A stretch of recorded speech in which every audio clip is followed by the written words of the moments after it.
in office has raised questions over liberation movements and their relevance in Southern Africa. For this discussion, I'm now joined by Musa Mdunge, an international relations specialist at the University of Dundee in Scotland. Musa, good to speak to you. Obviously, plenty shock, I think, particularly by the old guard in the SADC region following the change in power, if you will, from the old guard to the new guard. Your take on these results in the Botswana election? Thank you so much for having me, and good evening to you and to the viewers. Look, the election results in Botswana, they represent a consequential moment. We are clearly seeing a wave in Southern Africa of democracies turning their back against the ruling parties of old.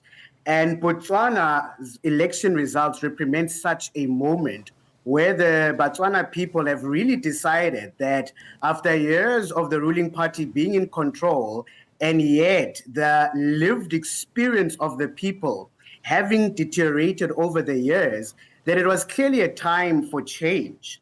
But one thing you see here as well, which is quite common among ruling parties, is where there are huge levels of factional battles, as was the case with the BDP, as has been the case with the African National Congress in South Africa. Those parties then tend later in terms of their electoral support to decrease. So in many ways, this was in the writings for Botswana. The interesting thing now is the level of maturity, both by the BDP, but also the UDC, to see this moment for what it is and ensure a peaceful transition. And that we must applaud the Botswana, that they've been able to do that. Now, I suppose one of the most common denominators when you look at South Africa, you look at Botswana and potentially Mozambique, as I'd imagine the entire African continent, is that the average age of those that are voting is pretty young. The median age for Africa is about 19. Just how critical are young voters, particularly unemployed young voters, in determining who wins the elections?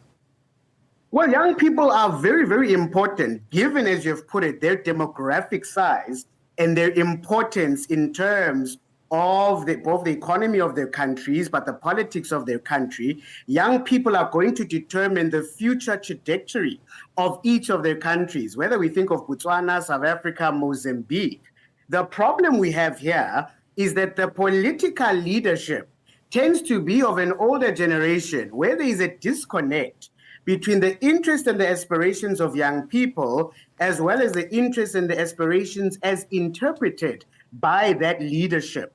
And so the election of the new, president of Botswana, who happens to be 54 years of age, is very interesting, because we are starting to see this generational move happening in the African continent. Though it has been slow, particularly in Southern Africa, there's certainly momentum, because at the end of the day, all of these countries' governments have got to answer one fundamental question.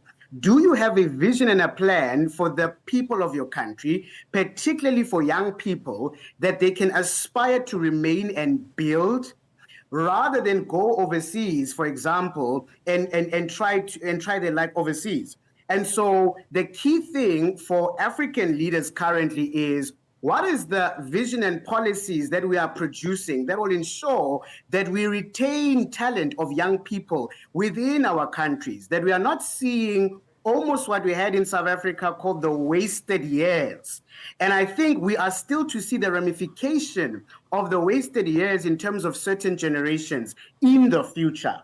And so young people represent a huge, important moment right now for Botswana, for South Africa, and for other countries. The problem is how they've voted. Won't it translate into actual change where they are a part of it, rather than being recipients of that change? The question is still to be answered.